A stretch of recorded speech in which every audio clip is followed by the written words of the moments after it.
Já estou indo.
Invocando a proteção de Deus, declaro aberta a sessão de hoje, agradecendo a presença dos senhores advogados e partes, e, não havendo nenhuma objeção, declaro aprovada a ata da sessão anterior e proclamo e declaro que serão retirados o 16 e o 31. Quais?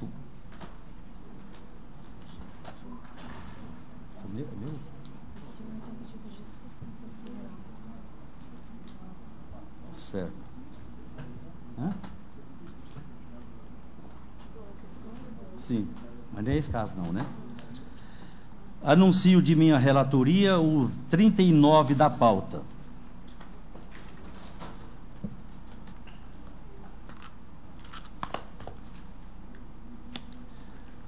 Excelência, tudo bem? Bom.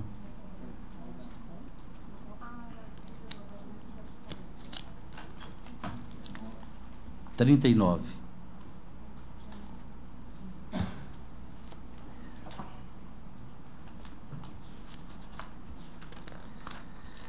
Egressa Câmara, recurso de apelação interposto por Bayer S.A.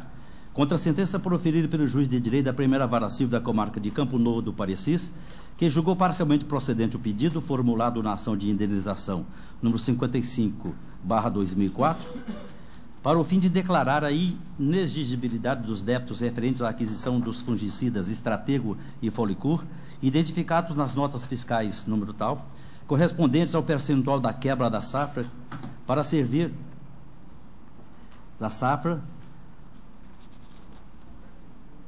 para formar o valor de indenização dos lucros cessantes, tudo a ser apurado em liquidação de sentença, incidido sobre a dívida remanescente, juros legais e correção monetária, índice pelo INPC, a partir de seus vencimentos, podendo o valor corrigido da dívida ser abatido do valor da indenização, sendo que a inexigibilidade implicará em todos os consectários legais, inclusive baixa de eventuais protestos relativos a títulos inerentes a esses produtos. A sentença condenou ainda as requeridas a indenizar solidariamente os autores pelos danos materiais correspondentes aos lucros cessantes, que deverão ser apurados em liquidação por artigos, de acordo com a fundamentação supra, devendo incidir juros legais a partir da citação e correção calculada pelo índice do INPC, a partir da data limite do final da colheita da safra 2003/2004.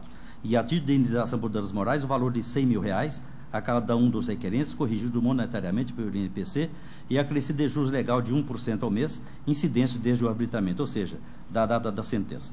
Com base no princípio da proporcionalidade e considerando que os atores decaíram em parte do pedido, a sentença condenou a hora apelante a 80% do valor das despesas processuais e dos honorários advocatícios, os quais foram fixados em 10% do valor da condenação, ficando os requerentes com o ônus restante sujeito à compensação.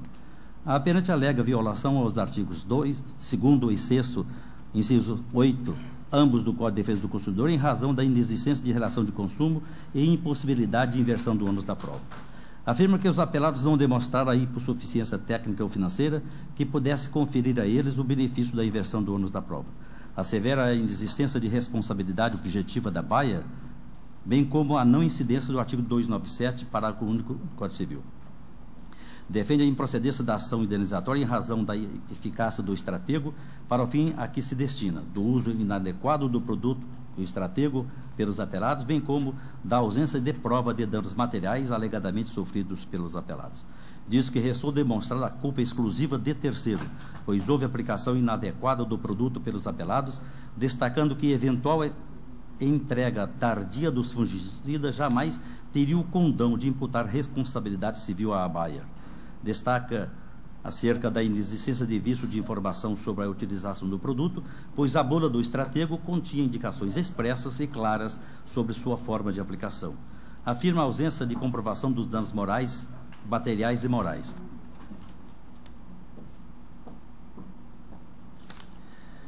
Requer o provimento do apelo para reformar integralmente a sentença com inversão da sucumbência, de forma que a ação de indenização seja julgada improcedente. As contras-razões foram ofertadas às folhas, pugnando-se pelo desprovimento do apelo. Há pedido de sustentação oral?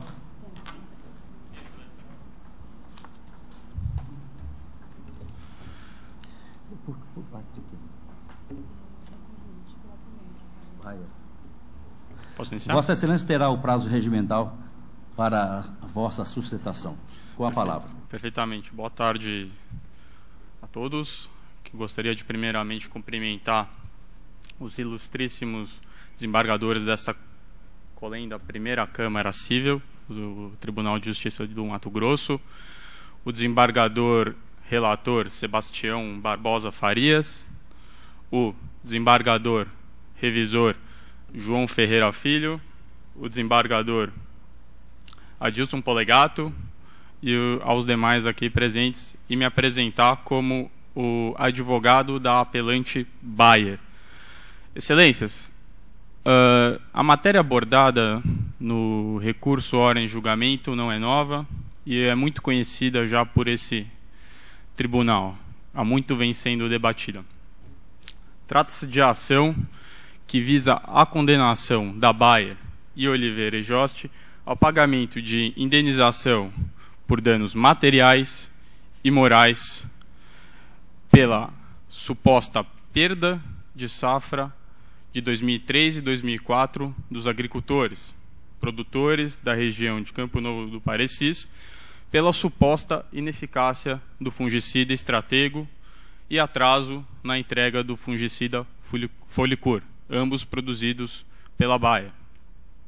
A sentença, excelências, ela julgou parcialmente procedente a ação de indenização, atribuindo maior valor probatório às provas, aos documentos unilaterais e provas orais coligadas aos autos, em detrimento das provas técnicas produzidas em relação à eficácia do fungicida Estratego, para condenar a Bayer e a Corré. Dados os equívocos, com todo o respeito, contidos na sentença, a Bayer passará a expor alguns dos pontos que determinam a reforma integral dessa sentença e provimento da apelação. Ora em julgamento.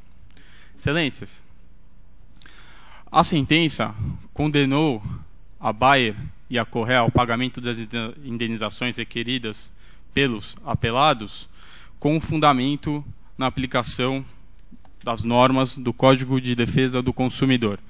Excelências, não vou me alongar a respeito dessa questão, uma vez que essa Câmara, em 3 recentíssimos julgados proferidos ainda neste ano,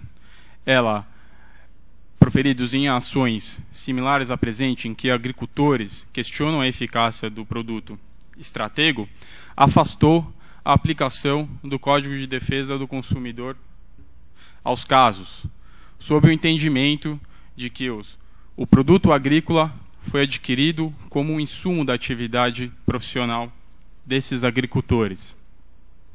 No entendimento dessa colenda Câmara, não haveria destinação final, mas sim aquisição de um produto para o incremento da atividade agrícola desses agricultores e, em consequência, para que esse produto oferecesse uma maior produtividade e lucratividade a esses agricultores no exercício de sua atividade.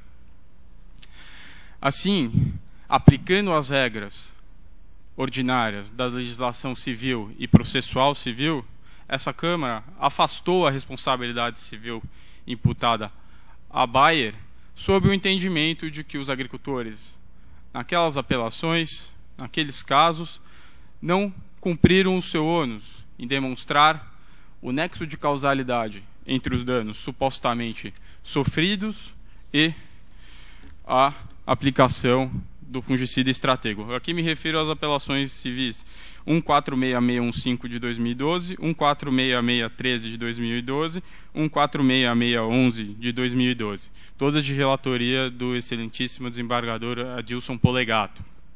Excelências, o Superior Tribunal de Justiça e também a segunda e a sexta câmaras desse egrégio tribunal também têm o mesmo entendimento no sentido de que as disposições do Código de Defesa do Consumidor não se aplicam aos agricultores que adquiriram o Stratego e questionam a eficácia desse produto perante o Poder Judiciário.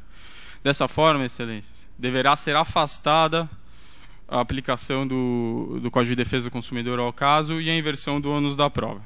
Excelências, como dito, a sentença ignorou todas as provas técnicas contundentes sobre a eficácia do fungicida Stratego e entendeu que a eficácia do produto seria duvidosa, porque a Embrapa teria votado contra a sua inclusão no rol de fungicidas recomendados ao controle da ferrugem asiática.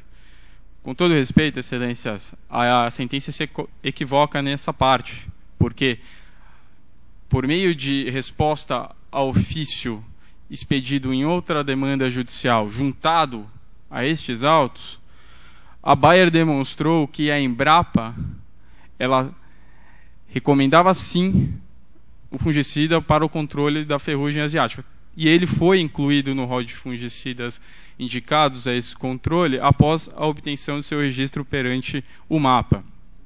E mais, a Embrapa também faz menção a testes realizados pela própria Embrapa e pela Fundação Mato Grosso que atestaram que o fungicida Stratego possui uma eficácia de até 95% quando aplicado preventivamente. Aliás, excelências, há outros documentos com caráter técnico-científico nos autos que demonstram a eficácia do fungicida Stratego. Me refiro aqui ao registro obtido perante o MAPA e aos estudos e testes realizados por instituições públicas e privadas como a Tagro, a Universidade Federal do Mato Grosso e a Universidade Estadual de Londrina. Essa mesma Câmara, nos 3 julgados aqui que eu já fiz referência, entendeu que concorre em favor da Bayer a presunção de eficácia do Stratego, dado o rigoroso procedimento pelo qual ele passou para que fosse aprovado perante as autoridades competentes. Além disso, o número de ações judiciais questionando a eficácia do Stratego não é indicativo da ineficácia do produto. Essa Câmara, em outro julgado aqui, digo, a apelação civil 115014 de 2012, também sob a relatoria do desembargador Adilson Polegato, entendeu que a Bayer prevaleceu na maioria dessas ações de indenização e o número de agricultores questionando o fungicida não seria indicativo de sua suposta ineficácia. Excelências, além da ineficácia do Stratego, também os apelados não comprovaram a ocorrência do nexo causal nesse caso. O Stratego, como já dito na apelação, é um fungicida preventivo e sua eficácia, dadas as suas características, está condicionada à aplicação a 2 aplicações preventivas do produto. Isso está na bula. Além disso, a bula é muito clara ao dizer que aplicações preventivas são aquelas sem o aparecimento dos primeiros sintomas da ferrugem. Isso consta expressamente, textualmente na bula. Mas os autores, no caso os apelados, eles não comprovaram a aplicação correta do produto. Há elementos probatórios nos autos que indicam a aplicação incorreta do produto. Os autores aplicaram o produto apenas uma vez. Isso foi confessado pelo apelado Hélio Machado, na audiência de instrução e julgamento. Os autores apelados, eles adquiriram quantidade insuficiente do fungicida para aplicação na quantidade e dosagem prescritas na bula. Vocês podem ver, tem as notas fiscais juntadas aos autos que demonstram isso. Além disso, excelências, os relatórios de aplicação aérea do fungicida Stratego demonstram que os autores aplicaram o fungicida numa faixa de deposição de 25 metros, enquanto a bula do Stratego prevê expressamente que deverá ser aplicado numa faixa de 15 a 18 metros. Ou seja, excelências, eles aplicaram numa faixa muito superior à máxima permitida e prescrita pela bula. E, finalmente, aqui o mais importante, um dos engenheiros agrônomos que acompanharam o desenvolvimento da plantação de soja dos apelados e a aplicação do fungicida Stratego Lavoura, afirmou na audiência de instrução e julgamento que o produto foi aplicado já com a presença da ferrugem asiática na lavoura dos apelados, ou seja, de forma curativa, excelências. Além disso, excelências, é importante enfatizar que os apelados, na verdade, eles contaram com assessoria técnica particular quando da aplicação do Stratego e também para a condução da lavoura, acompanhar o plantio, o desenvolvimento da soja, a colheita e aplicação de fungicidas. O apelado Hélio Machado, ele é engenheiro agrônomo. Além disso, ele menciona nas manifestações apresentadas nos autos, especialmente em seu depoimento prestado em audiência, que ele contou com até 5 engenheiros agrônomos particulares durante a safra de 2003 e 2004. Ele era um dos donos de uma consultoria técnica agrícola, uma das maiores da região de Campo Novo de Parecis, segundo ele mesmo afirma. A Bayer em nenhum momento realizou o acompanhamento da lavoura dos agricultores, e também em nenhum momento prescreveu diretamente a utilização do fungicida Stratego, excelências. Ademais, excelências, não poderá ser imputada à Bayer o suposto atraso na entrega do fungicida Fulicor aos apelados. No caso, a Bayer não exercia nenhuma influência sobre a entrega dos fungicidas, os prazos estabelecidos, e tampouco sobre o estoque dos distribuidores de seus produtos. Então, ela não pode ser responsabilizada em relação a esse atraso do fungicida Fulicur. Excelências, também ressalto aqui que equivocou-se a sentença, com todo o respeito, ao entender que a bula do produto ela conteria informações incorretas e que não possibilitariam a aplicação correta do fungicida Stratego. A bula do produto é muito clara e expressa em relação ao modo e o tempo em que o produto deve ser aplicado para que ele produza os efeitos dele esperados. Além disso, é importante enfatizar que as informações contidas na bula são destinadas não ao público leigo, excelências, mas sim àqueles que são aptos ao manuseio dos fungicidas, dos agrotóxicos, segundo a lei, que são os engenheiros agrônomos.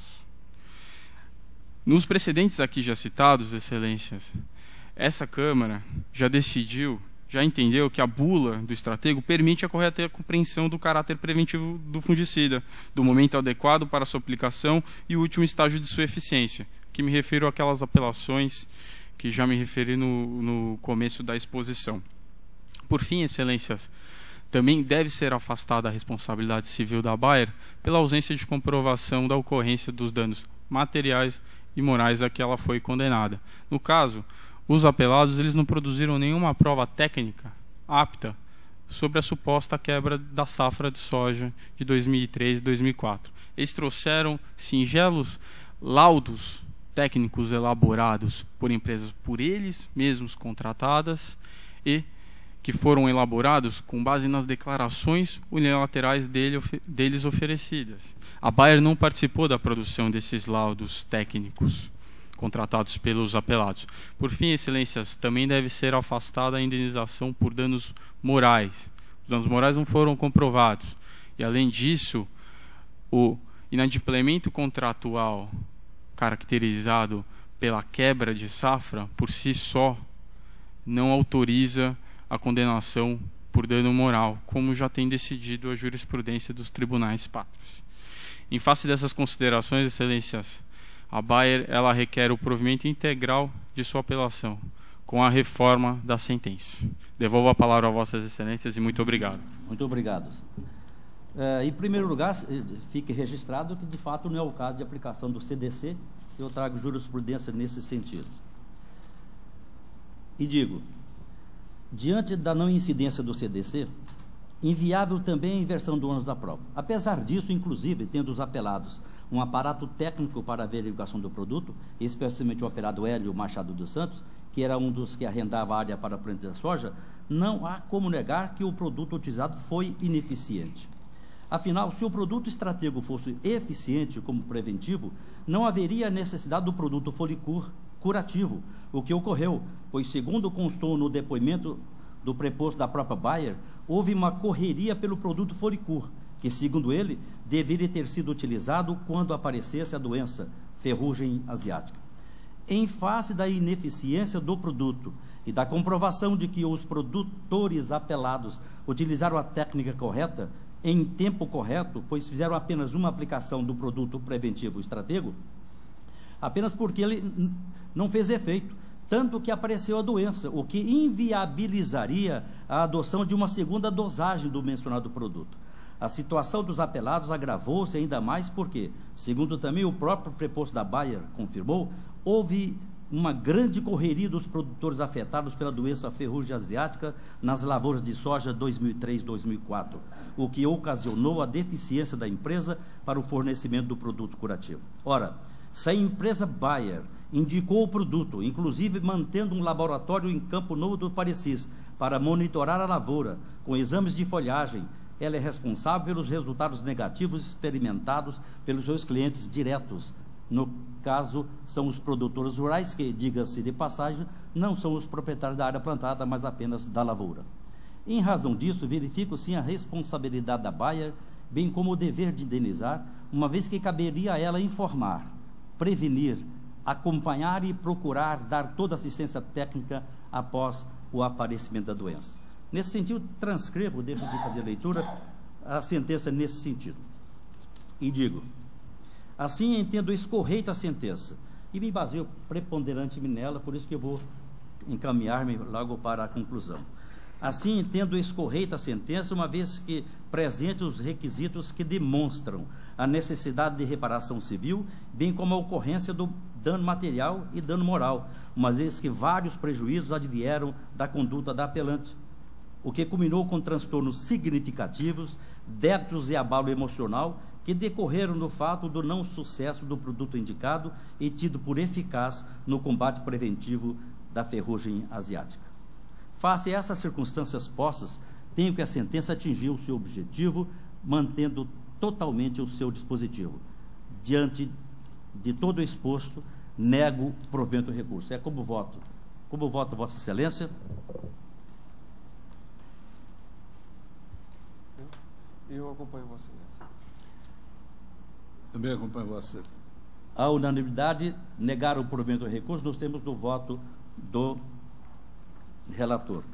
Vamos dar preferência àqueles recursos em que Sua Excelência, o desembargador Carlos Alberto, tem participação. O primeiro deles é o 27. Sou eu o relator. Agravo de instrumento, Unimed.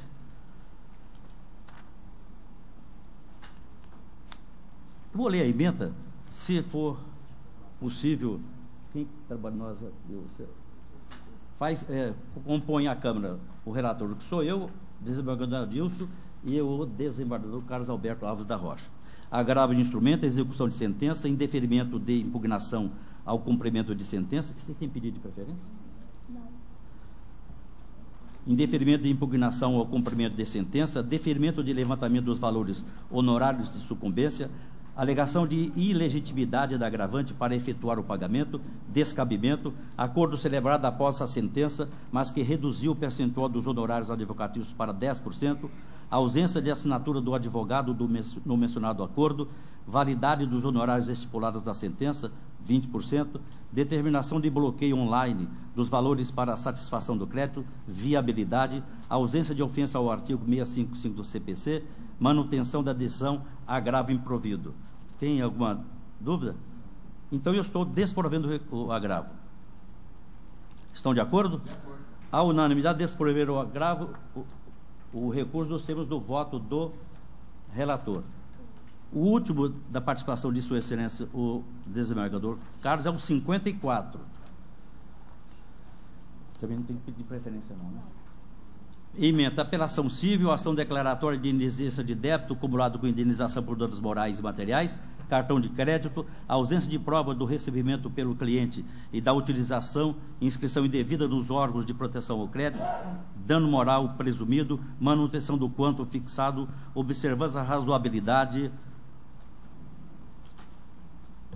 / proporcionalidade e as orientações do STJ, dano material, ausência de prova do pagamento prejuízo / prejuízo, impossibilidade de verificação do prejuízo alegado, dano material afastado, honorários advocatícios mantidos, remuneração digna, recurso parcialmente provido. De acordo. À unanimidade, der parcial provimento ao recurso nos termos do voto do relator. Muito obrigado, Excelência.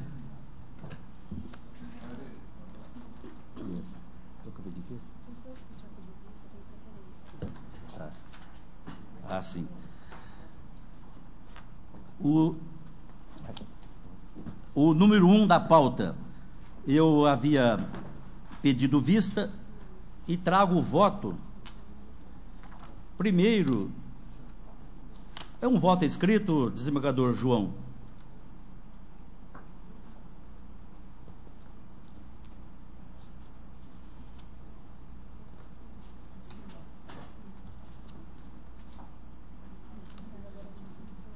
Sim, o desembargador Adilson, ele deu parcial provimento, eu pedi vista e digo: após detida análise, vejo-me na contingência de acompanhar o entendimento do desembargador relator. Isso porque, a meu ver, a apelação interposta deve ser recebida apenas no efeito devolutivo, nos termos do artigo 527 do Código de Processo Civil. O ora agravante ingressou com ação de reintegração de posse com pedido liminar na comarca de Ribeirão Cascalheira. Segundo se constata na sentença de folhas, o pleito liminar foi deferido, sendo o agravante reintegrado na posse da área em questão em 13/11/2008. No entanto, na contestação, os requeridos agravados alegaram que são possuidores da área desde meados da década de 70 e que, em 22 de maio de 1980, foi celebrada uma escritura, aqui celebrado é lavrada uma escritura pública de cessão de direitos possessórios em que Masayoshi Tatezu e sua esposa outorgaram os direitos de posse ao senhor Fuad Sulaiman Cairuz.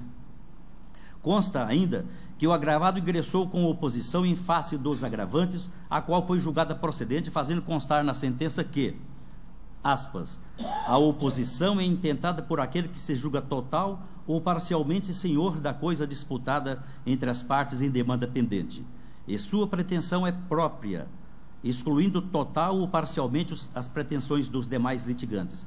Ela é dirigida, portanto, contra autor e réu da ação principal. Na ação de oposição, o direito sustentado pelo oponente deve, inexoravelmente, excluir aquele alegado por ambos, autor e réu, dada a incompatibilidade entre os interesses deduzidos em juízo, caracterizando aquela modalidade de intervenção de terceiro como verdadeira demanda bifronte. A respeito de a revelia produzir os efeitos de presumirem-se verdadeiros os fatos articulados na inicial, entendo importante tecer alguns comentários sobre o direito posto em litígio ante a complexidade do caso. O ponto central da discussão é saber quem é o legítimo possuidor da área em litígio, se os opostos ou os opoentes. O fato é demasiadamente complexo, já que ambos, opoente e opostos, Hilda e Gilbran, possuem contratos de compra e venda atestando que as áreas lhes pertencem. Assim, para dirimir a controvérsia, primeiramente irei analisar, ainda dizendo o juiz, analisar a documentação encartada nestes autos e nos apensos para, após, perquirir quanto ao pedido principal relativo à emissão do opoente na posse das áreas.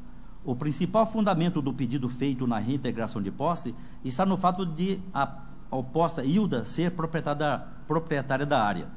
Segundo os documentos por ela juntados, a área foi adquirida em 22 de 7 de 2007, do senhor Masayoshi Tatezu. Essa pronúncia está certa? Tatezu. Então tá bom. Eu não dou conta de falar muito nome japonês.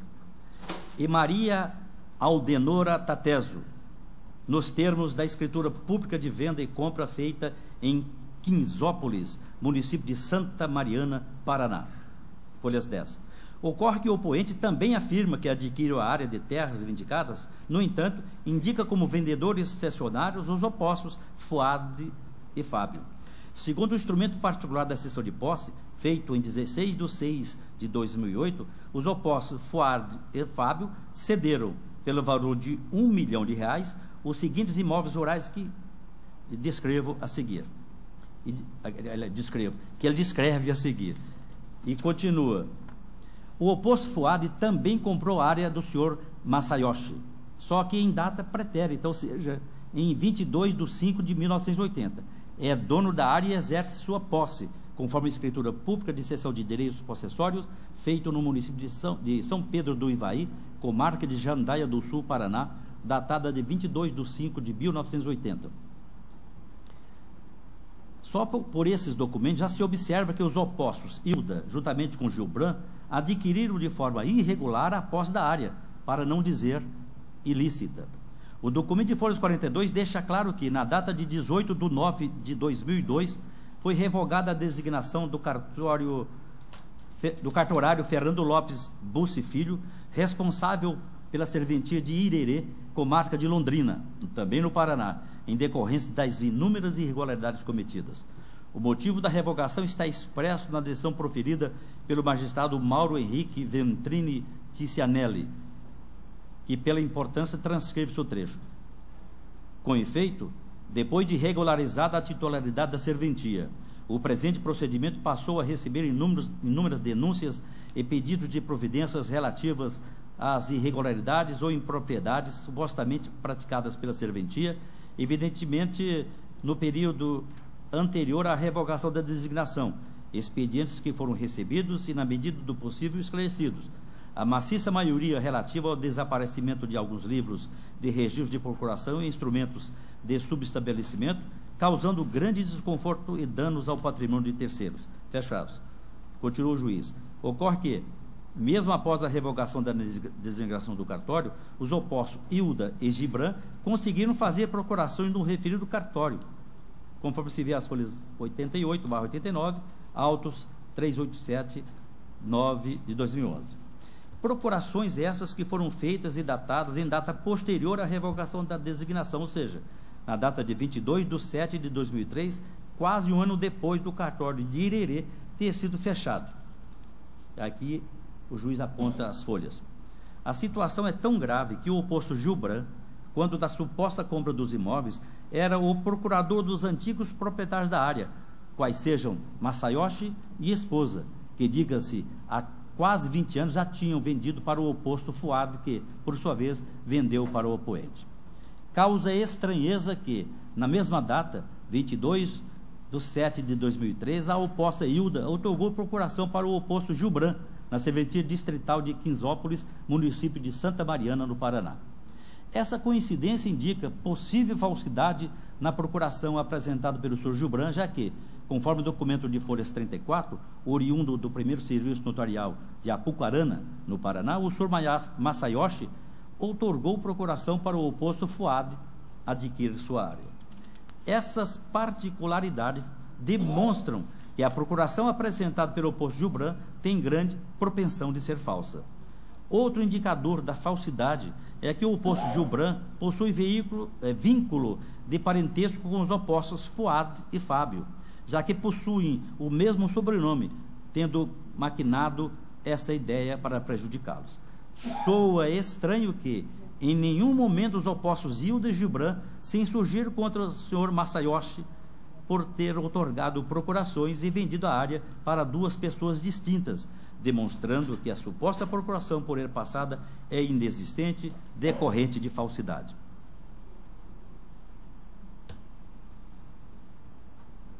Os opostos Hilda e Gilbran não se insurgiram contra as alegações do oponente, ao contrário, se calaram. Ora, considerando as dimensões da área em litígio, soa estranho pensar que o oponente esteja agindo de má fé, principalmente a farta documentação juntada aos autos.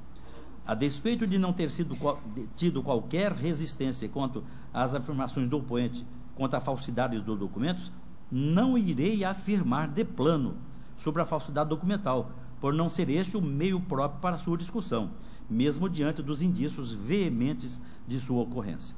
Essas constatações servem apenas para demonstrar, nesses autos, que o oponente comprou de forma lícita em litígio, a área em litígio e está sendo impedido de exercer seu direito em decorrência de manobras ardilosas dos opostos Hilda e Gilbran.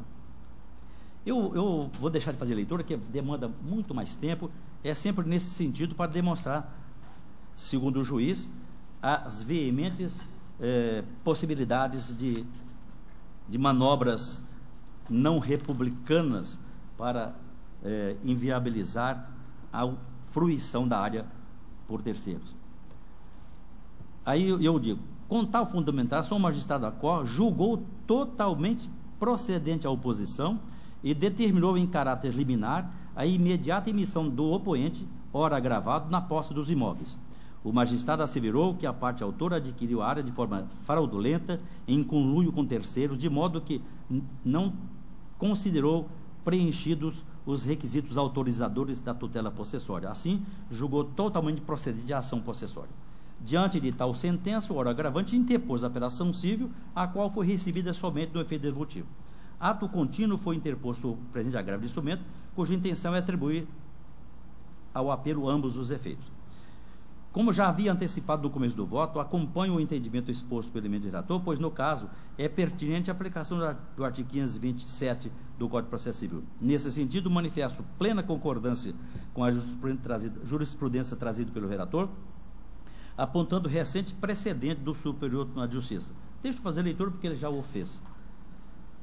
E eu digo, ademais, insta a salientar que a questão processual que se deseja combater não pode ser em sede de agravo de instrumento, pois a discussão está posta na apelação devidamente contrarrazoada. O que o agravante, em suma, quer, não só o que foi deferido, que se fizesse o levantamento das benfeitorias, mas que retirasse o oponente da posse para que ele se fosse emitido. Ora, isso é uma coisa que, uma questão a ser discutida na apelação. E isso eu também, não sei em quanto tempo, eu sei que eu fui visitado pelos advogados, aliás, brilhantes advogados, um deles aqui presente, o doutor Pontes, e eu até chamo ele de Pontes de Miranda, e dizendo para ele assim, o palco para essa discussão não é nesse agravo, o palco é na apelação, de modo que, com essas considerações e esses comentários que eu fiz, não precisa ser alinhavados no voto, eu estou acompanhando o relator. É como voto. A unanimidade deram parcial provimento ao recurso, nós temos no voto do relator. Eu também pedi vista o número 2 da pauta.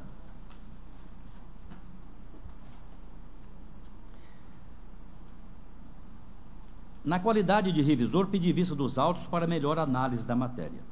Após detida análise com a devida vênia divirjo do entendimento exposto pelo eminente desembargador relator, que negou provimento ao apelo, mantendo inalterados os termos da decisão atacada, que reconheceu a decadência do direito dos autores apelantes a ajuizarem a ação de nulidade de ato jurídico cumulado com reintegração de posse proposta em 20 de 12 de 2000.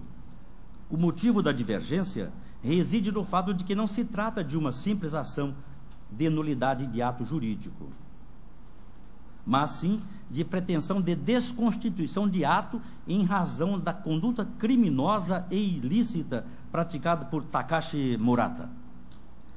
Em 30 de 11 de 85, foi lavrada a escritura pública de dação em pagamento no livro 116, folhas 167/168, do cartório de sexto ofício de notas de Cuiabá, na qual figuravam como outorgantes Arlindo Willi Tirlone e sua esposa, e como outorgado Takashi Murata e sua esposa Maria Lígia Mendes Murata. O objeto do negócio foi uma propriedade rural de 726 hectares, denominada Fazenda Progresso, que era situada no município de Chapada dos Guimarães, atualmente Sinop. No entanto, o combinado entre o senhor Arlindo e Takashi Murata era que o imóvel seria devolvido. No entanto, tal devolução jamais ocorreu, pois o senhor Arlindo Willi Tirlone foi assassinado em 4 de abril de 1986, com 6 tiros de revólver, segundo se depreende dos documentos de folhas 25, certidão de óbito, e folhas 35 e seguintes, inquérito policial. Acontece que o senhor Takashi Murata, que foi posteriormente acusado do homicídio e devidamente pronunciado, segundo se vê as folhas 1358/1367, atualmente encontra-se foragido em lugar incerto e não sabido. Mas antes disso ele declarou, em 18 de 4 de 86, que, aspas, há cerca de 5 ou 6 meses atrás, a vítima procurou o declarante, solicitando que fosse passada uma fazenda localizada no município de Sinop, em nome do declarante, uma vez que estava muito endividado, que se dirigiram para a cidade de Cuiabá, onde foi lavrada a escritura daquela fazenda em nome do declarante, que o declarante fez um contrato particular com a vítima, no qual consistia em anular a escritura que constava como proprietário da fazenda o declarante, que esse contrato foi feito em uma só via e que ficou com a vítima, que o declarante só tomou conhecimento que a vítima fora assassinada um dia após os fatos, que o declarante vai providenciar com os filhos da vítima o retorno da fazenda em nome dos herdeiros. Fecha o aspas e continua. Ocorre que não houve a devolução do imóvel Fazenda Progresso à família do falecido, mas sim a sua venda ao senhor Ariovaldo Gomes Negrão, conforme se vê as folhas, fazendo com que fosse proposta em maio de 87 a medida cautelar de sequestro em face de Takashi Murata para que ele fosse impedido de alienar o imóvel. As folhas 128 consta o auto de sequestro e registro do bem, sendo procedido o sequestro de uma área, aí descreve a área de 726 a que nós nos referimos. E continuo. Consta nos autos a citação por edital do senhor Ariovaldo Gomes Negrão para, querendo contestar a ação de nulidade de ato jurídico, acumulada com reintegração na posse, número 307/2000, para contestar a presente ação no prazo de 15 dias, sob pena de revelia e confissão quanto à matéria de fato. As folhas 347 e 353, a Defensoria Pública do Estado de Mato Grosso do Sul, comarca de Rio Brilhante, em 16 de nove de 2001, nomeada como curadora especial à parte citada por edital, manifestou-se contestando e arguindo a incompetência do juízo e a prescrição da ação, com base no artigo 178, parágrafo 9º, 5b do Código de Processo Civil. Houve impugnação à contestação por parte dos herdeiros do senhor Arlindo Willi Tirlone. Em 24 de 3 de 2004, o juiz do direito de Rio Brilhante declarou-se incompetente para o processamento e julgamento da presente processo, determinando a remessa dos autos a juízo competente, foro da situação da coisa, à luz do artigo 95 do CPC. O juízo da segunda vara civil da comarca de Sinop deu prosseguimento ao feito, deferindo o pedido de citação dos atuais proprietários do imóvel em questão, em razão do interesse na lide.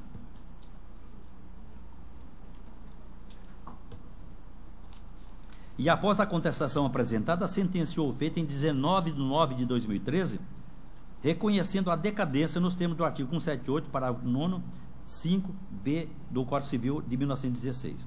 Em razão do lapso temporal de 4 anos entre a realização do ato jurídico, 7/10/85, data de registro da escritura de dação em pagamento, e o ajuizamento da ação, 20/12/2000, ou seja, entre os referidos marcos passaram-se mais de 15 anos. Após toda essa explanação, como disse anteriormente, tenho que o apelo comporta o provimento desejado, pois a situação posta retrata que não é aplicável o dispositivo sentencial. Constata-se claramente a realização de ato ilícito, nulo e imprescritível, o qual se consumou após a morte do senhor Arlindo Willi Tirloni, o que implica na incidência do artigo 169 do Código Civil de 2002. Diz o artigo: o negócio jurídico nulo não é suscetível de confirmação, nem convalesce pelo decurso do tempo. Nesse sentido, a jurisprudência lá de Minas Gerais, e prossigo. Também sobre o assunto colaciona a jurisprudência do Superior Tribunal de Justiça, e de consigne que a lei da tese de imprescritibilidade poder-se-ia incidir a regra do artigo 177 do Código Civil de 16, vigente à época dos fatos, a qual impõe o prazo prescricional de 20 anos. Vamos supor que não fosse imprescritível, mas na pior das hipóteses seria vintenária, esse tempo seria vintenário.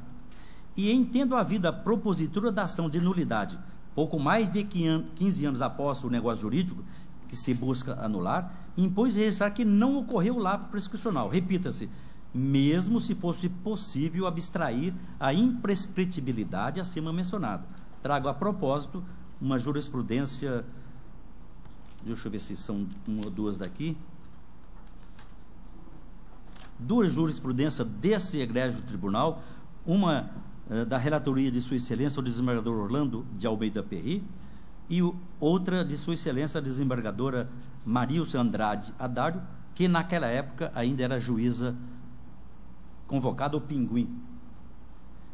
E digo, salientes que eventuais argumentações acerca da propriedade do imóvel adquirida pelos atuais proprietários devem ser apreciadas pelo juízo de primeiro grau, ressaltando que, neste momento, apenas a questão quanto à prescrição é que deve ser abordada, para o fim de dirimir se deve ou não permanecer a sentença que declarou a extinção do feito. Diante do exposto, dou provimento ao apelo para cassar a sentença recorrida, determinando-se a produção das provas requeridas, respeitando-se o contraditório e a ampla defesa. Após Sua Excelência, a quem couber a condução do feito, prolate a sentença como entender de direito. Ainda afasto a aplicabilidade da multa de 1% do artigo 538, parágrafo 1 do CPC, uma vez que os embargos declaratórios interpostos em face da sentença não tiveram intento protelatório, mas sim o de defesa dos interesses do autor apelante e embargante. É como voto. Como voto. Presidente, antes do voto do desembargador João Ferreira, eu tive vista antecipada do voto de Vossa Excelência e constatei, uma análise mais adrede, que realmente Vossa Excelência, nesse caso, está com a razão. Então, eu me curvo aos argumentos expedidos por Vossa Excelência para acompanhá-lo. É como estou votando. Nesse particular, indago. Quem fica responsável? Então, tá. Responsável pela redação da emenda. Então, a unanimidade, nos termos do voto do revisor,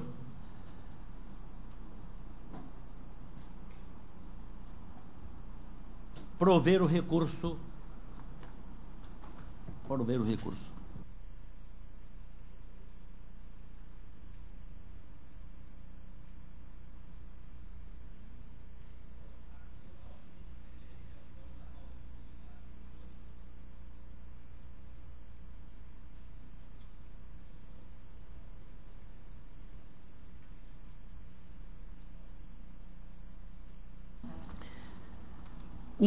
Da pauta complementar 2, uma exceção de suspeição, o MP opinou pelo não conhecimento ou, se conhecido, pela improcedência da suspeição.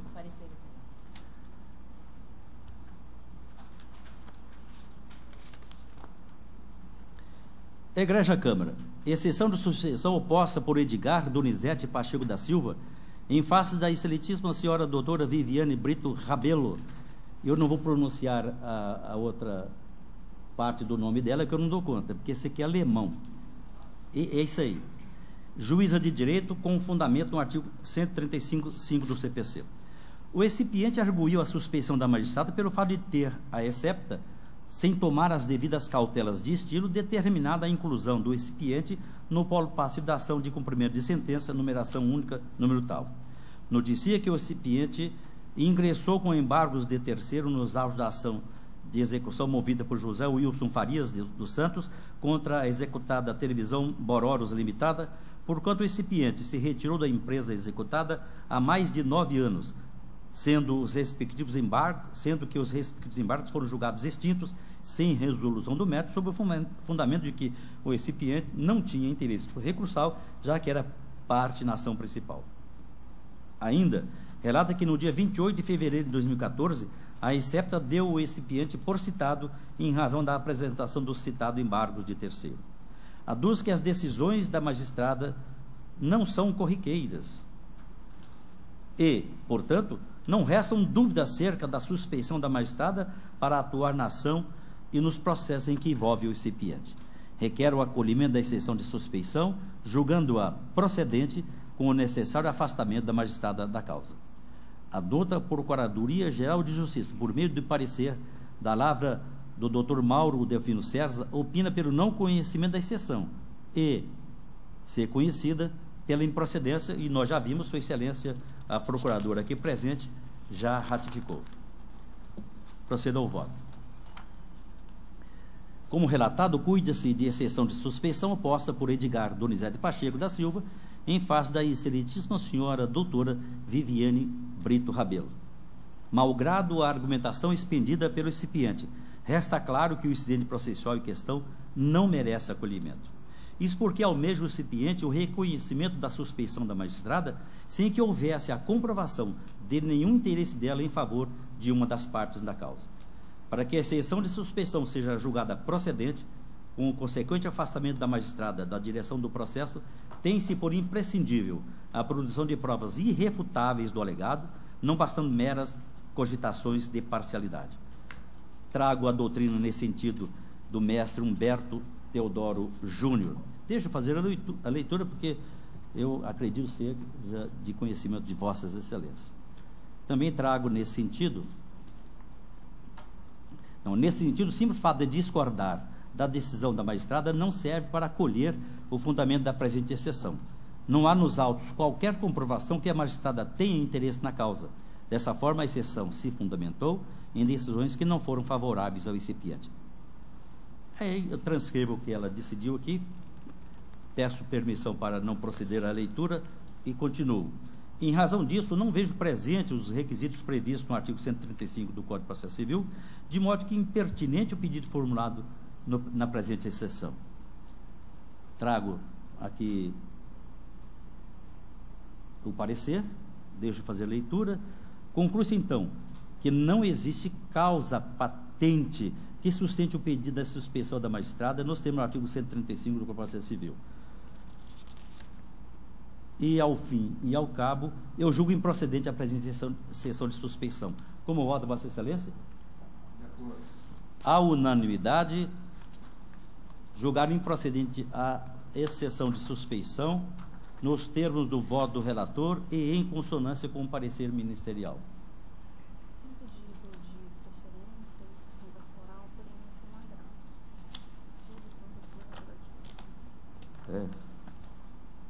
Desembargador Adilson, há 3...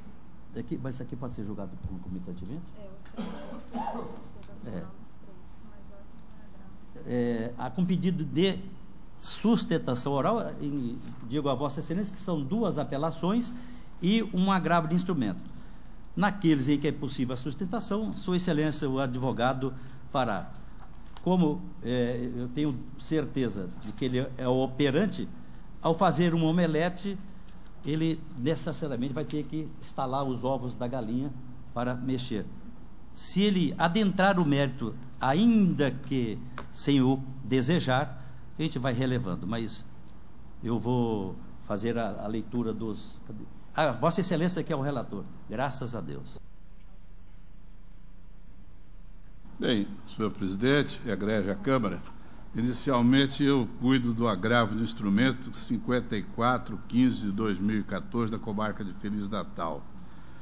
E a ementa está vazada nos seguintes termos: agravo do instrumento, exceção de pré-executividade, discussão acerca da inexigibilidade da dívida exequenda, reconhecimento de que houve a quitação da referida dívida em sede de embargo de execução, perda do objeto, falta superveniente de interesse recursal, recurso prejudicado. Esse é agravo. Eu estou de acordo. Agora, 42 e 44. 18 da pauta, a conclusão é: a unanimidade julgar o prejudicado o recurso nos termos do voto do relator. E Vossa Excelência, então, continua com a palavra 42 e o 44. E nessa há a sustentação oral. Exato. Então, vamos ao número 42, que o relatório está vazado nos seguintes termos, egrégia Câmara. Recurso de apelação civil interposto por Odair Geller contra a sentença proferida pelo juiz da Vara Única da Comarca de Feliz Natal nos autos da ação de embargos da execução, processo número tal, ajuizado em desfavor do apelado Vladimir Canelo, que acolheu parcialmente os pedidos para, assim diz o juiz da sentença, reconhecer como pendente o valor de R$ 46.076,28, referente à primeira parcela tida como entrada. 2. Declarar quitada a segunda parcela do contrato entabulado entre os litigantes. 3. Declarar a quitação da parcela anual de 2012, bem como um pagamento maior no importe de R$ 139.764, reconhecer como devido o valor de R$ 174.116, no que toca à parcela anual de 2013. Declarar que a multa de 20% deverá incidir sobre o débito pendente e não sobre o valor total do contrato avançado. Sobre os valores pendentes, incidirão correção monetária pelo INPC e juros moratórios no importe de 1% ao mês, contados desde a citação na lide principal. Via de consequência, diz o juiz, julgo extinto o presente processo à luz do artigo 269.1. Condenar ainda o embargante às custas e despesas processuais, além de honorários advocatícios, que fixo por equidade em R$ 5.000, tendo a conta a sucumbência de sua maior parte. O apelante sustenta, primeiro, a confissão do apelado quanto aos pagamentos rechaçados pelo magistrado singular. 2. Ser do apelado o ônus da prova acerca da desconstituição dos documentos comprobatórios de pagamento. 3. A ocorrência de cobrança indevida. 4. O cabimento da restituição do indébito em dobro. 5. O seu decaimento da parte mínima do pedido. 6. A inversão do ônus sucumbenciais. 7. A configuração do dano moral em razão da cobrança de valores indevidos. E 8. Cerceamento de defesa. Ao final, requereu o reconhecimento dos documentos de folhas 76, 77, 79, 82, 86, 89 e 90, como aptos à comprovação de pagamentos, do pagamento integral da parcela do ano 2010, inclusive do valor maior, pagamento da parcela de 2011, valor maior, 2012, valor maior, da confissão do apelado em relação ao pagamento da primeira parcela, e o abatimento dos valores pagos a maior nos anos 2010, 11 e 12, nas parcelas dos anos 2013, e a repetição do indébito em dobro dos valores cobrados indevidamente. E requer seja declarada a nulidade da sentença. Enquanto as razões, o apelado pugnou pelo desprovimento do recurso. Este, senhor presidente, é o relatório do item número 42. E o 44... está vazado nos seguintes termos. Vossa Excelência fará o Vossa Excelência quer... Pode ser em conjunto depois? E o relatório do 44 está vazado nos seguintes termos: apelação civil interposta por Odair Geller contra a sentença proferida pela comarca de Feliz Natal, que nos autos da ação de consignação em pagamento, número, julgou extinto o processo nos termos do artigo 261-9 do Código de Processo Civil. O ato sentencial ainda imputou ao apelante o pagamento das custas processuais e honorários advocatícios no percentual de 10% sobre o valor da causa. Em suas razões recursais, o apelante suscita preliminarmente nulidade da sentença, uma vez que o juízo singular agiu com parcialidade, orientando erroneamente o autor a promover a ação consignatória dos valores correspondentes à parcela do ano de 2014. Acerca deste aspecto, aduz que o juiz sentenciante orientou o apelante a depositar os valores em juízos e, posteriormente, julga improcedente a ação, reconhecendo a ausência dos pressupostos para a interposição da ação consignatória, qual seja a existência do litígio.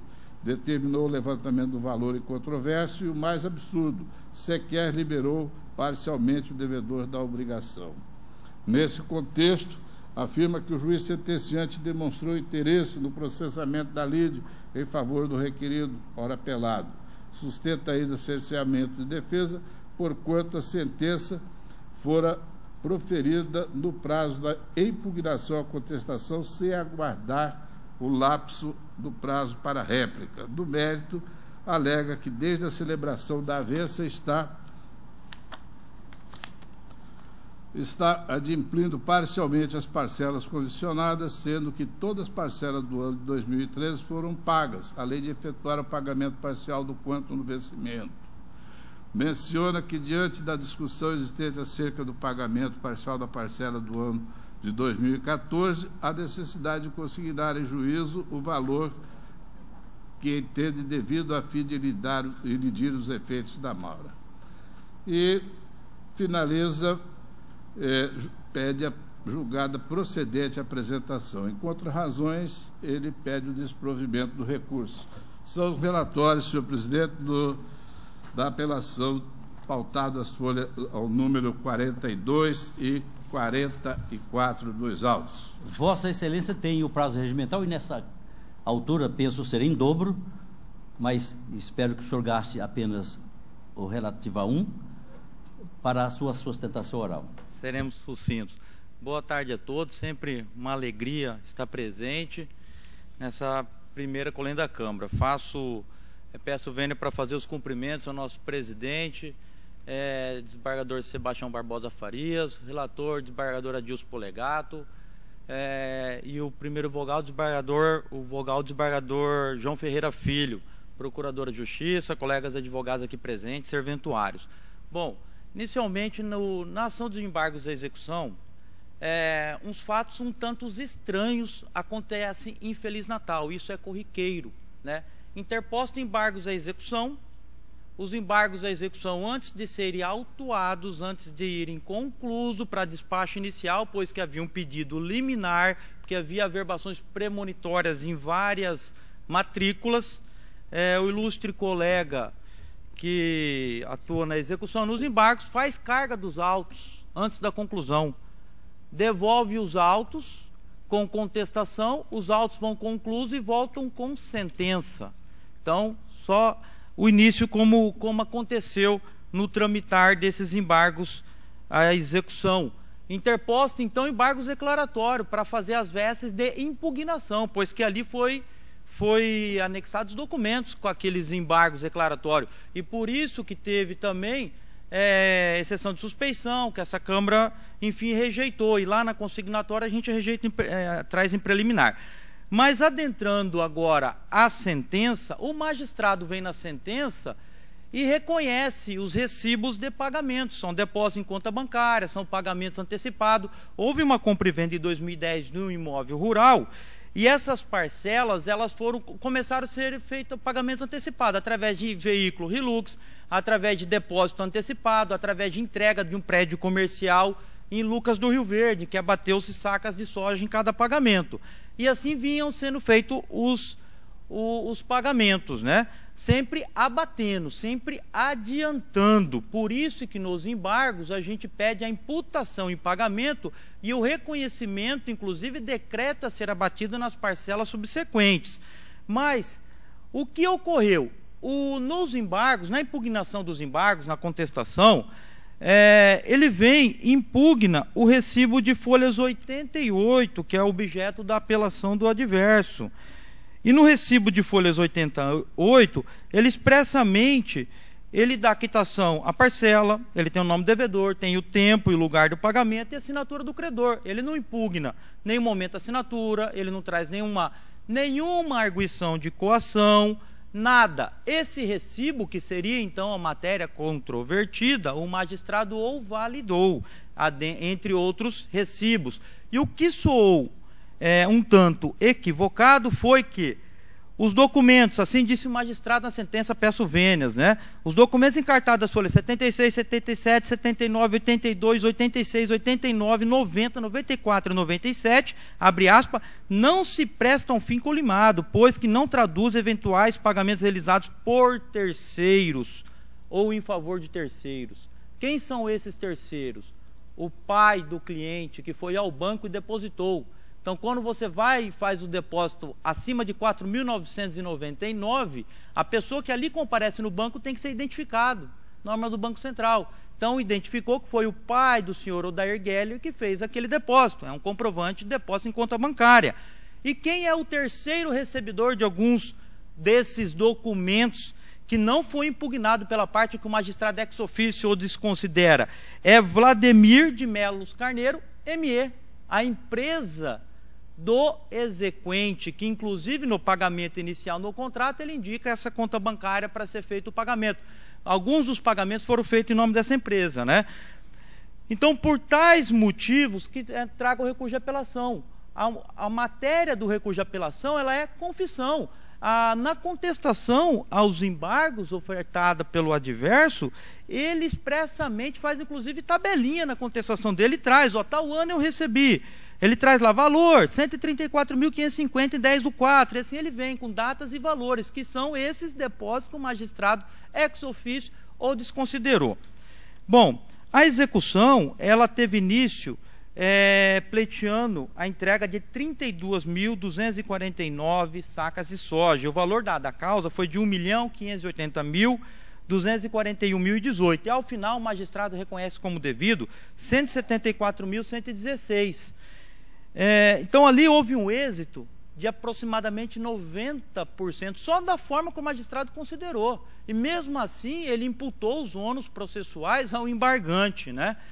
Condenando o embargante nas custas e R$5.000 a título de honorários advocatício, né?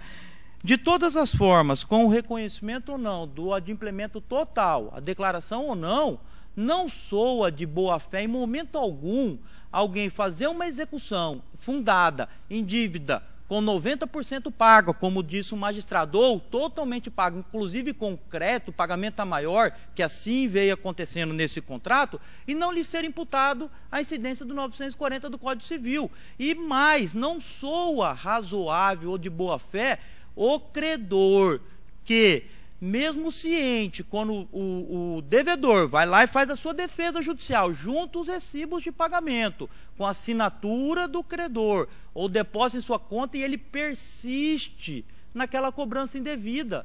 Então tem que ser penalizado. Não soa de boa-fé demandas dessa estirpe no Poder Judiciário, tão afogado como é o nosso mato-grossense. E nesses termos, o Superior Tribunal de Justiça, num julgado memorável, que eu sempre trago em caso dessa norte, da lavra da ministra Nancy Andrighi, o RESP, o processo 2008-14-0299 do STJ, o RESP 10.68271, peço vênia, ela fala: a responsabilidade pós-negocial no sentido lato vem sempre anelada ao princípio da boa-fé objetiva, veda-se cobrar dívida já paga. a vulneração da conduta leal dentro do processo, em suas múltiplas fórmulas, fragiliza a segurança jurídica necessária para a entrega da prestação jurisdicional. O voto dela é ímpar e traz com clareza a aplicação, a incidência de má-fé. Não tem como você provar maior má-fé do que está cobrando uma dívida que está paga com documentos. Não é com prova testemunhal, é documento, prova documental. E mais, insistir na cobrança documental, na cobrança dessa dívida paga. Qual seria a outra prova de má-fé do que essa? Está intrínseca a cobrança indevida e a má-fé, né? Pleiteamos, então, o reconhecimento do adimplemento total do débito, a declaração de crédito e também a penalidade 940 com a devolução em dobro. E pleiteamos mais, pleiteamos nesses embargos indenização por danos morais, pois que, além de estar sendo exposto como executado, um cliente que não tem nenhuma execução em seu desfavor, não tem nenhuma restrição, ele, além disso, teve averbado em suas matrículas, em várias matrículas, mais de 5 matrículas, a averbação premonitória, não se conseguiu baixar até hoje. Isso atrapalhou o crédito. Nós estamos vivendo num momento de crise. O agricultor, o setor agrícola está passando por dificuldade. É necessário fomento nessa área primordial. Então, o cliente ele está extremamente prejudicado. A gente pede para que também seja fixado danos morais. E o cerceamento de defesa, a gente traz a tese que o processo está maduro, pronto para julgamento. Por que o cerceamento de defesa após? Pois que acaso não é entendido que esses recibos, eles comportam qualquer sombra de dúvida, não foi oportunizado ao embargante completar essa prova, e lá levar testemunha que aquele depósito realizado pelo pai dele, pelo funcionário dele, era para pagamento dessa conta, desse contrato, até porque não há qualquer outra relação jurídica entre essas partes.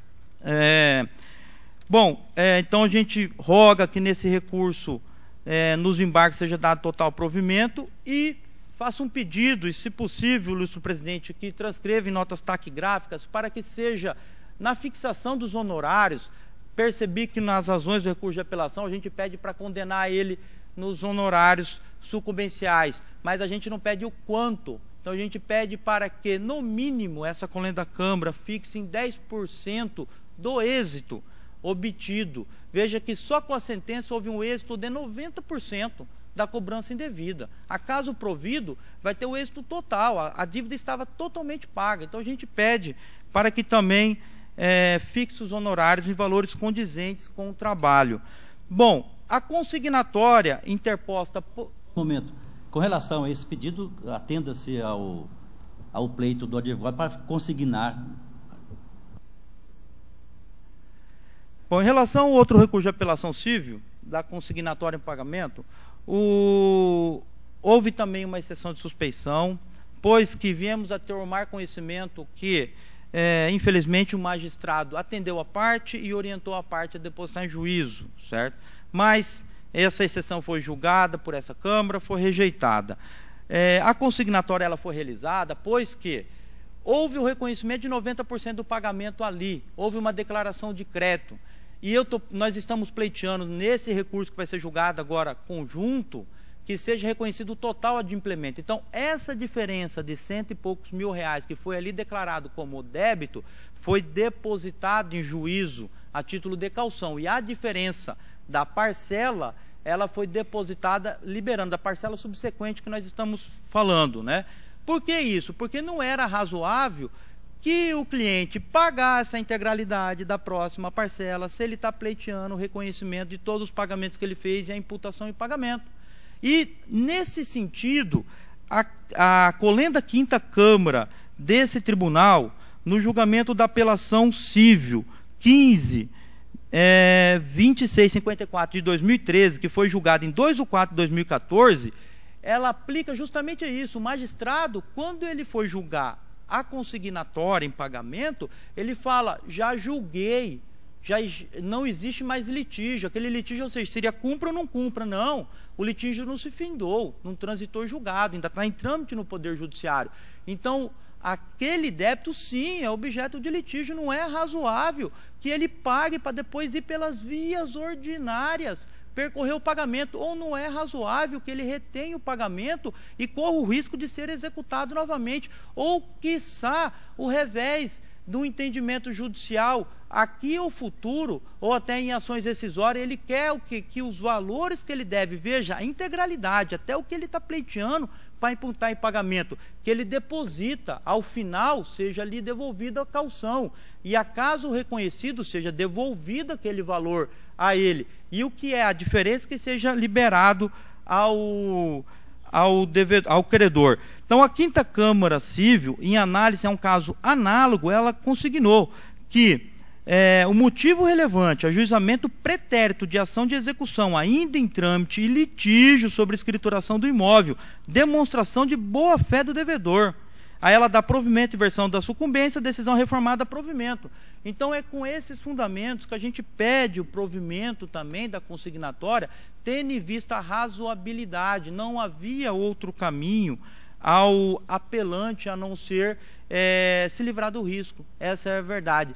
E também nesse processo de consignação e pagamento, novo atrapalho processual aconteceu. Interposta a consignação, despacho inicial, aceitou ambos os depósitos, o depósito liberatório parcial e o depósito a título de caução, citou, contestou, prazo para impugnação. Dentro do prazo de impugnação, o processo sobe concluso, no mesmo dia desce com sentença. Novamente tivemos que embargar de declaração para fazer as vestes de impugnação aos documentos ali juntados. Então, com esses fundamentos, a gente pede o provimento também da apelação na consignatória em pagamento, para o fim dos valores disponíveis ser liberado ao adverso e a título de caução, quando do trânsito julgado, ser devolvido ao consignante, invertendo também os ônus de sucumbência. Muito obrigado. Agradecemos. A palavra volta à Sua Excelência, o relator. Igreja Câmara, ele está pedindo o provimento do recurso, de ambos os recursos. Eu também. E eu estou dando parcial provimento a ambos os recursos. E digo aqui: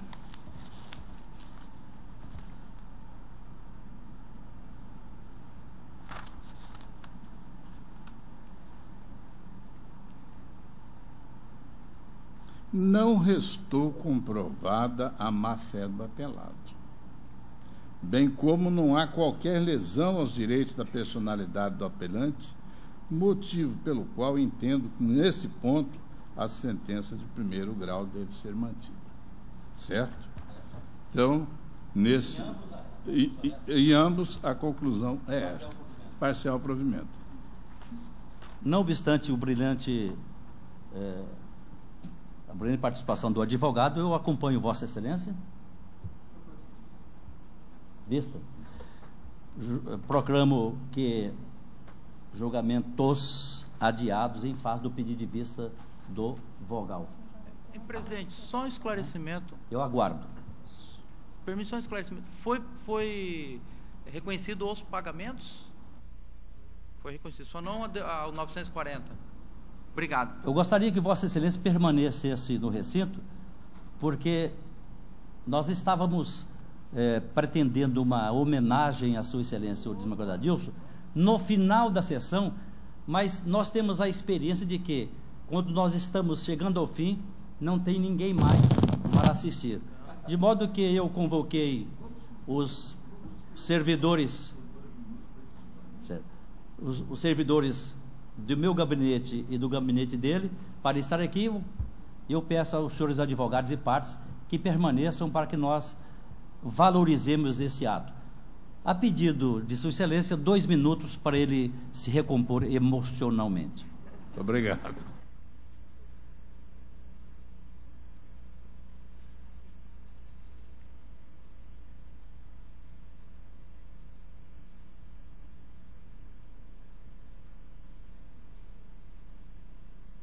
Nos últimos recursos, embora eu tenha dito que aguardo, mas eu já votei e acompanhei o relator, tá?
Com o retorno de Sua Excelência, o desembargador Adilson, eu gostaria de proferir algumas palavras a propósito de sua iminente aposentadoria.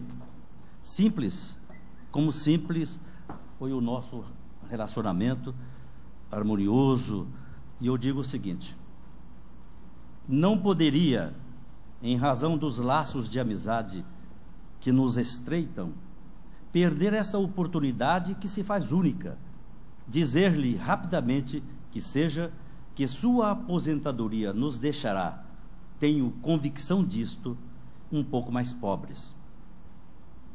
Dizem as boas e as más línguas que a convivência, em um que outro caso, distancia as pessoas.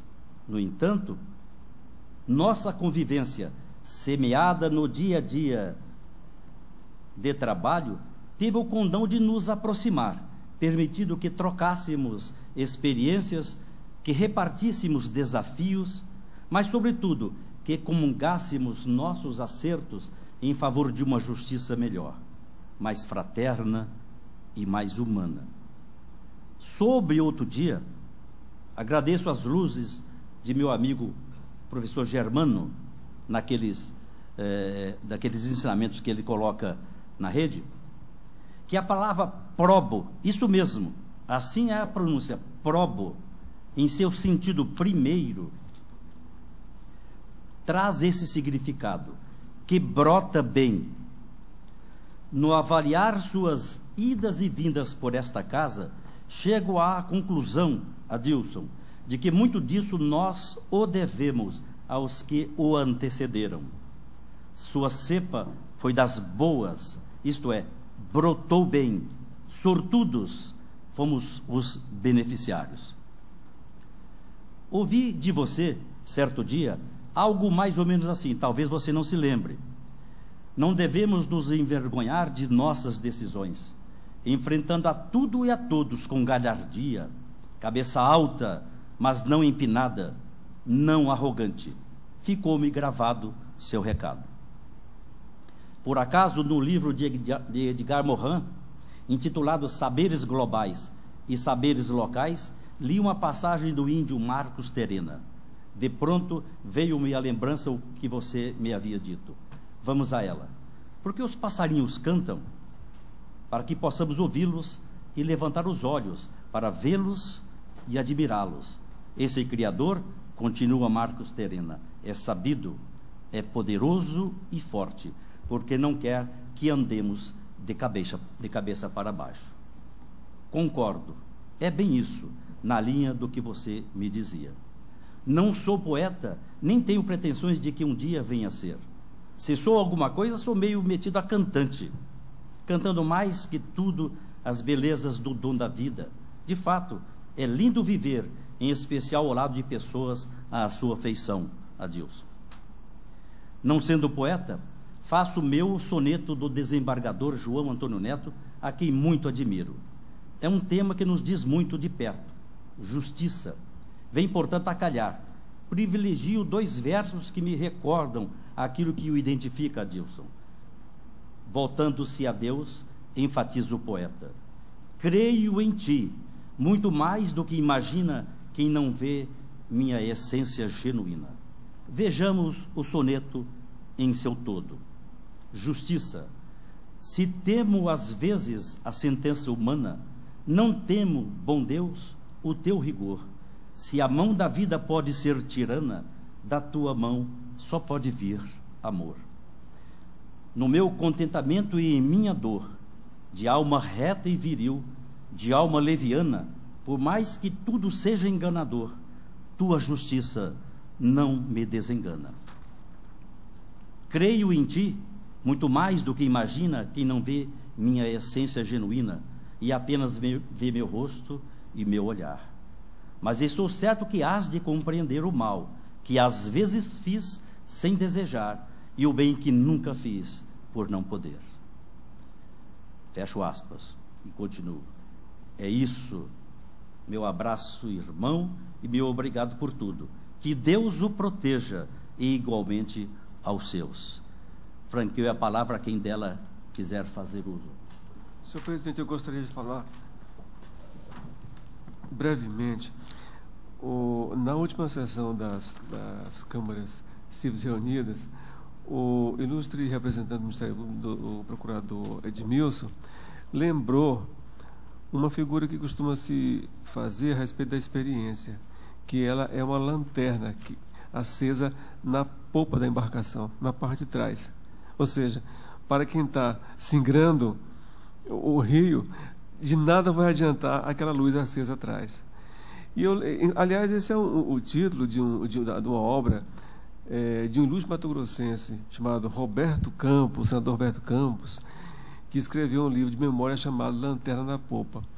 Mas eu lembrei naquela ocasião, e quero dizer novamente aqui, que essa luz que é acesa, essa lanterna que é acesa na popa da embarcação, se não beneficia o timoneiro, o dono da embarcação, o responsável por essa iluminação, ela beneficia as gerações que estão atrás, quem está navegando atrás, que é justamente nós que nos logramos na experiência das pessoas como o desembargador Adilson, que passa e deixa realmente um rastro de luz para nos iluminar.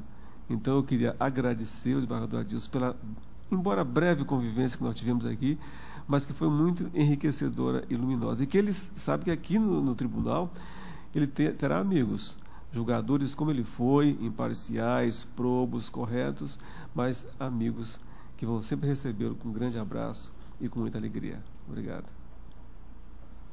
Deseja pronunciar-se, senhora procuradora? Eu vou aproveitar a oportunidade para parabenizá-lo. E pelo pouco tempo que convivi também com Vossa Excelência, eu tive assim o prazer de ver a sua integridade, a sua probidade, e dizer que o senhor agora para frente tem que curtir, aproveitar a sua aposentadoria merecida junto aos seus queridos, e que para isso eu rogo a Deus que lhe conceda muita saúde e muita paz. Alguém do lado de lá deseja falar? Em Dona Ana. Senhor presidente, Vamos ouvir o homenageado.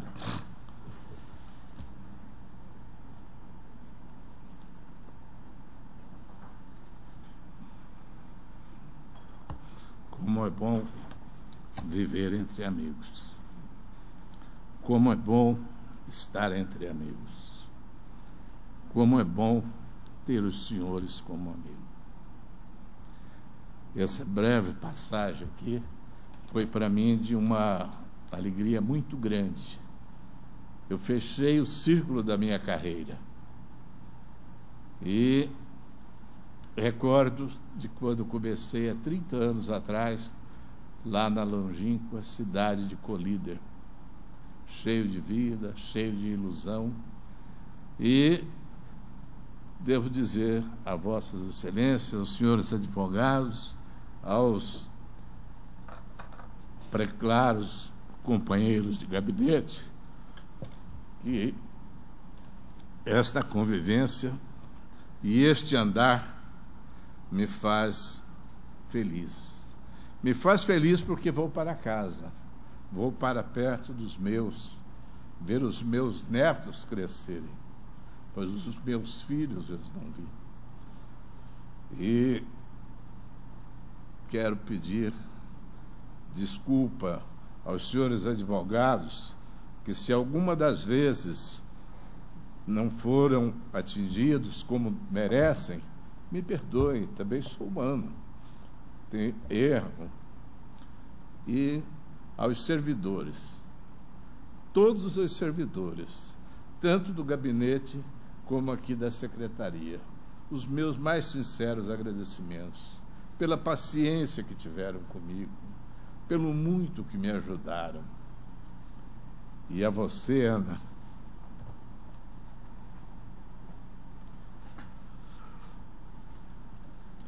a você, Ana, minha companheira de longa data, que me ajudou a construir a minha carreira, que me ajudou a me entender nas horas difíceis, principalmente nos últimos anos, quando passei por um problema de saúde muito grande. Você foi a companheira certa na hora que eu precisava. Então, senhor presidente, meus caros amigos, eu estou indo para casa. Sei que vou deixar aqui bons amigos, eu tenho certeza, mas estou partindo alegre e leve. Realmente, as lágrimas vêm aos olhos. Feliz é o homem que chora de felicidade. Muito obrigado.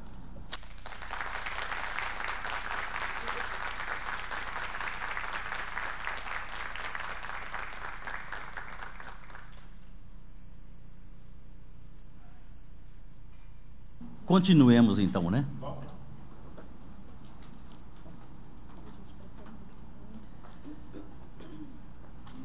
Desembargador João, 28 da pauta é de participação do Ministério Público, é um agravo de instrumento, e o parecer é pela rejeição da preliminar e pelo provimento. Ratifica? Ratificado. Senhor presidente, agravo de instrumento interposto por Adama Brasil S.A.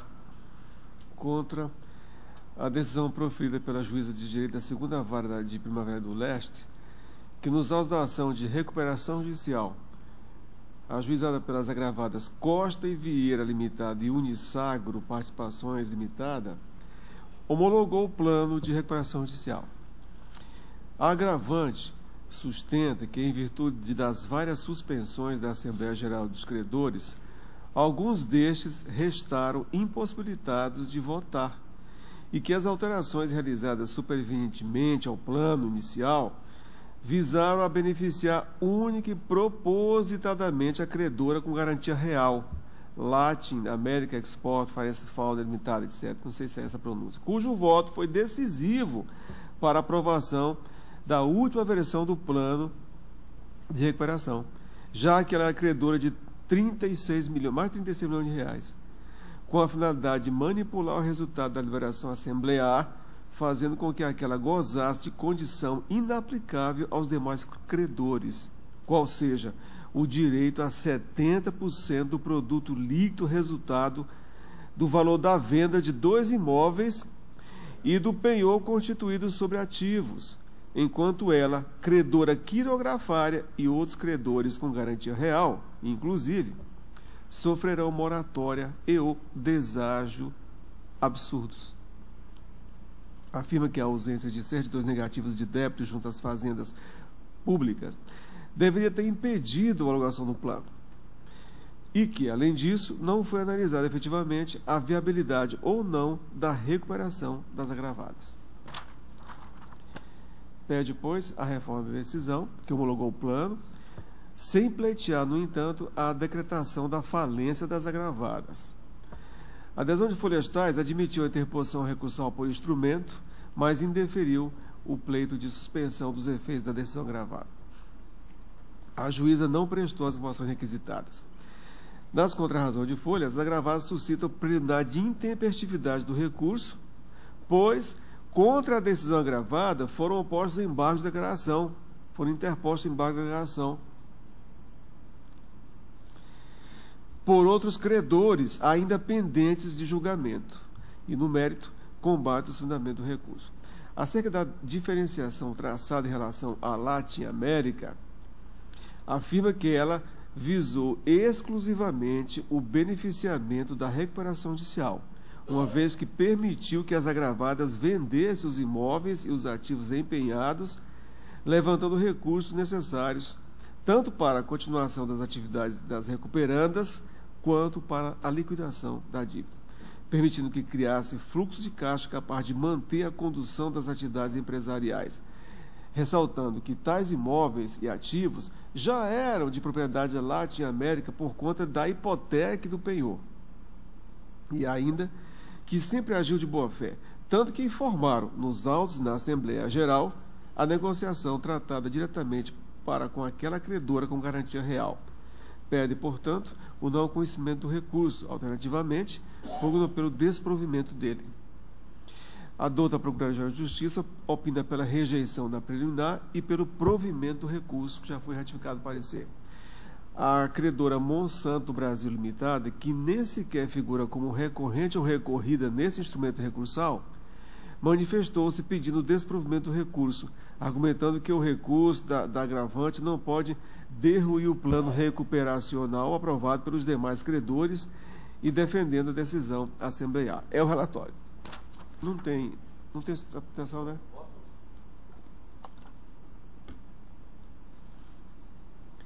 Para evitar a tautologia e em prestígio a duração razoável do processo e da fala e da corda vocal, eu me reporto à decisão prolatada no recurso, no qual, na posição de vogal, após pedir visual, reviu meu posicionamento, aquela questão dos embargos e tal, e eu então estou rejeitando, transcrevo, está aqui, a adesão toda, são várias laudas, que eu não vou ler aqui, e estou rejeitando a preliminar de impestividade. De acordo. No mérito, essa adesão está em sintonia com o parecer ministerial, essa rejeição.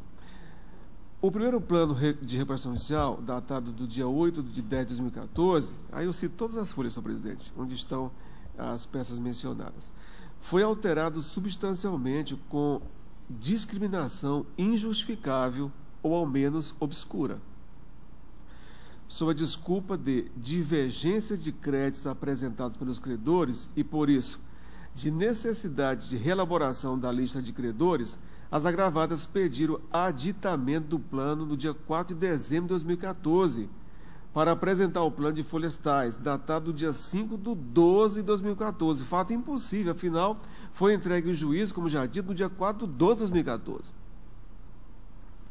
no qual se nota nitidamente o acréscimo de várias cláusulas aplicáveis única e exclusivamente à credora com garantia real Latin America Export Finance Fund.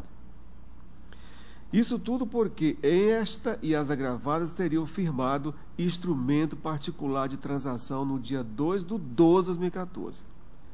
Depois, sobreveio ainda plano de recuperação social datado do dia 11 de março de 2015, com algumas modificações pontuais, mantendo-se, no entanto, tratamento diferenciado àquela credora com garantia real, em franco desprestígio aos demais credores da mesma classe que ela.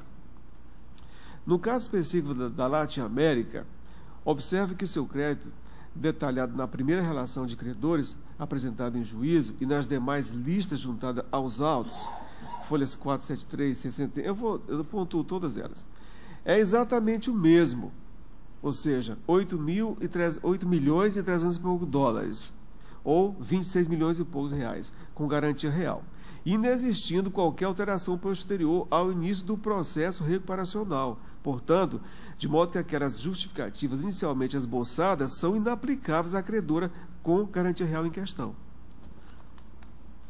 Não bastasse isso, ressalto que, embora o artigo 58, parágrafo 1º da LRJ, que é a Lei de Recuperação Judicial, autorize a homologação do plano de recuperação apresentado quando uma das classes o rejeite, o parágrafo imediatamente subsequente, que é o segundo, veda a existência de tratamento diferenciado entre os credores de classe que o houver rejeitado.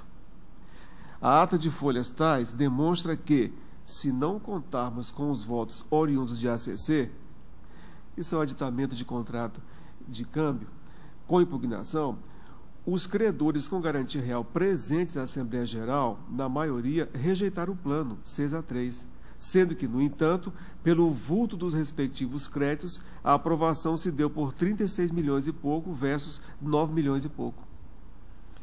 Se houve acordo em 2 de 12 de 2014 entre as agravadas e a Latin America, é porque, certamente, esta não concordava com os termos constantes do primeiro plano de recuperação, que foi apresentado no dia 8 de 10 de 2014, sendo factível concluir, por consequência, em atenção às regras de experiência que ordinariamente acontece, CPC 335, que não existisse as cláusulas desiguais em seu favor, ela votaria contrariamente ao plano inicialmente proposto. Logo, não houvesse o tal aditamento orquestrado pelas agravadas, o placar final seria de 10 milhões e pouco, porque seria 36 milhões menos 26 milhões. Favoráveis à aprovação versus 35 milhões e 700 e pouco contrários, o que implicaria na rejeição do plano, já que descumpridos estariam os incisos 1, aprovação pela maioria absoluta de todos os créditos presentes em Assembleia independente de classe, e 3, aprovação por pelo menos 1/3 dos credores de classe que rejeitou o plano do artigo 58, parágrafo 1º da LRJ. Com outras palavras, o ardil perpetrado pelas agravadas, ao menos potencialmente, teve relevância fundamental para a aprovação do plano. Caso a Latin América tivesse comportado de maneira contrária aos interesses das agravadas, o plano fatalmente seria rejeitado pela juíza da causa, razão pela qual os motivos aliados pela agravante são, sim, consistentes. No mesmo sentido, colhe o seguinte precedente do Superior Tribunal de Justiça, desprovido à unanimidade que assim restou emendado. Recuperação judicial, plano de recuperação empresarial, condições prévias, exigências legais, controle jurisdicional, possibilidade, aprovação do plano, requisitos, rejeição da proposta, credores da mesma classe, tratamento diferenciado, impossibilidade. Submete-se a controle jurisdicional a análise do preenchimento das condições prévias à concessão da recuperação e das exigências legais relativas à elaboração e aprovação do plano. Inteligência do artigo 32, etc. A proposta de recuperação apresentada pelo devedor, por disposição expressa dos artigos tais, deve ser aprovada na classe dos credores com garantia